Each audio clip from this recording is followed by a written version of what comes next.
Salut, ça va? Bon, eh bien, bienvenue dans la vidéo des passages de vitesse à la volée.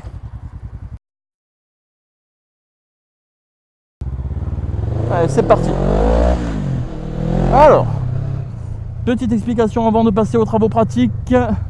Qu'est-ce que c'est le passage de vitesse à la volée? Alors, le passage de vitesse à la volée, c'est passer les vitesses sans embrayer, sans toucher le levier d'embrayage. Pourquoi faire? À la base, c'est pour gagner du temps en compétition, voilà, sur les circuits, en course, pour gagner du temps, pour pas toucher l'embrayage, pour pas perdre de temps avec le temps mort que tu as quand tu embrayes. Donc, le principe est simple. Alors, ce que tout le monde croit, c'est que le passage de vitesse à la volée se fait uniquement en up, donc ça veut dire en montant. On monte les rapports à la volée. Et en fait, je sais pas s'il y a déjà eu des vidéos qui l'ont expliqué.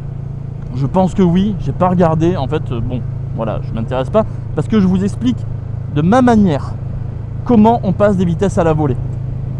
Dans ma vision des choses, si on peut passer les vitesses en positif sans toucher l'embrayage, on peut les passer en rétrogradant.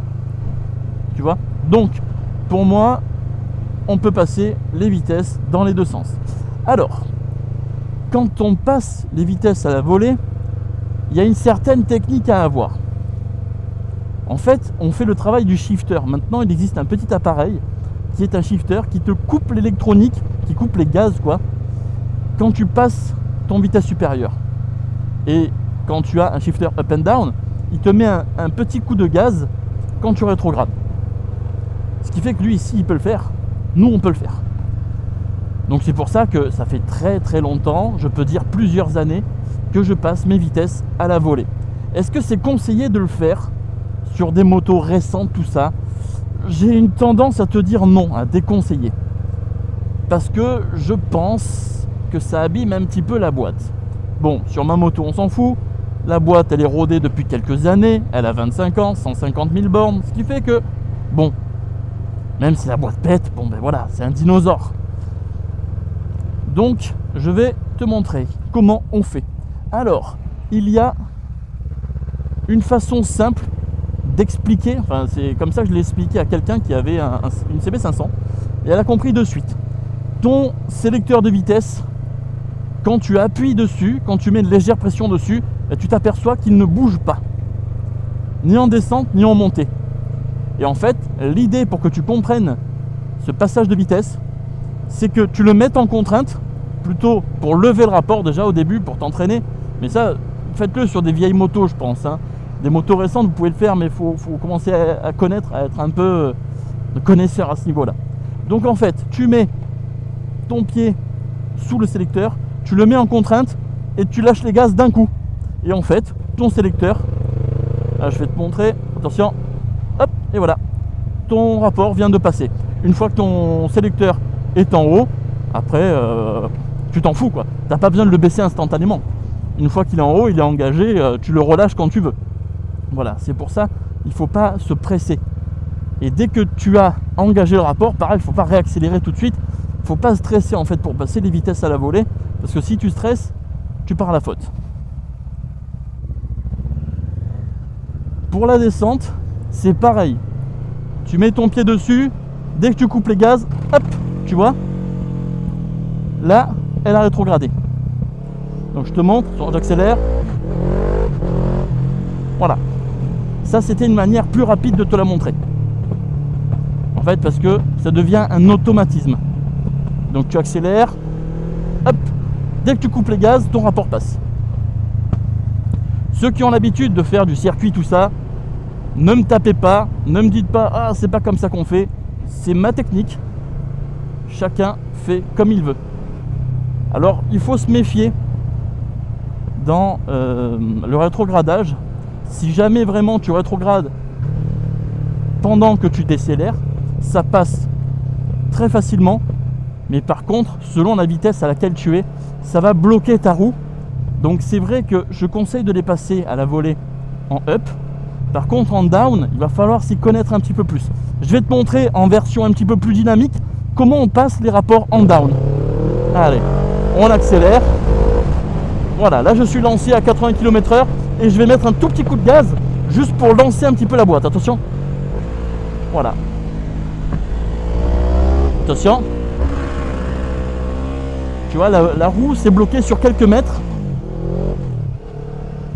Et je suis repassé en première.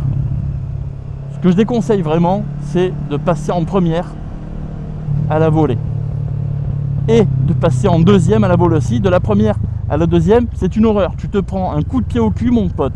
À mon avis, la boîte de vitesse, le kitchen et le moteur n'aiment pas ça. Mais de la 2 à la 3 et plus, là, il y a beaucoup moins de problèmes. Allez, je vais te remontrer. Là, j'accélère. Je vais passer mon rapport supérieur. Hop, je décélère. Voilà, tu vois.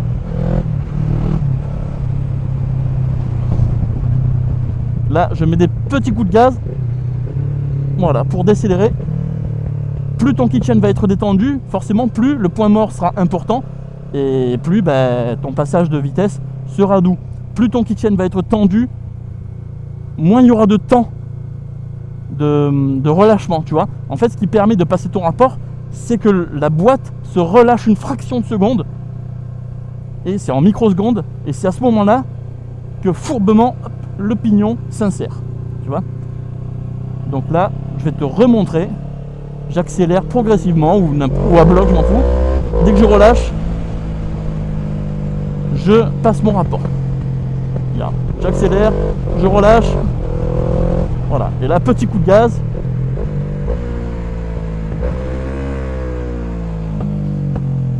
Tout simplement. Allez, me revoici dans la montée. Alors, ce qu'il y en a qui conseillent, c'est de les passer à haut régime. C'est vrai que plus il y a de régime moteur, et plus c'est facile de passer ton rapport supérieur. Mais ce que je viens de te montrer là dans la vidéo, perso, je les passe entre 3 et 4000 tours. Et plus après quand je tape un peu dans le moteur. Mais tu vois, là, on est à 3005. Enfin, je suis à 3005, attention. Voilà, j'ai rétrogradé. Hop. Ah, tu vois, là, j'ai raté mon rapport. Bon. Ça arrive, hein, de se mettre un peu en point neutre. C'est pour ça qu'il ne faut pas hésiter à y aller franco sur le sélecteur. Tu vois, moi, je le fais tellement au quotidien qu'au final, j'ai un peu le pied lâche, quoi. Bon, j'espère que cette vidéo t'a plu. Je vais te remontrer une dernière fois. Petit coup de gaz pour rétrograder. Mais c'est vraiment micro coup de gaz, hein. C'est juste de quoi débloquer la boîte, hein. On coupe franco les gaz pour passer le rapport supérieur. Et on met un tout petit coup de gaz pour rétrograder. Ou alors, en coupant les gaz, on peut aussi. Mais tu as plus de frein moteur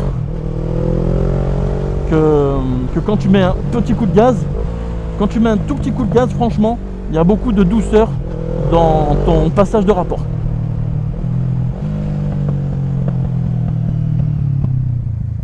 Voilà. Bon, j'espère que ça t'aura été utile. Je te dis à la prochaine pour une autre vidéo. Ciao!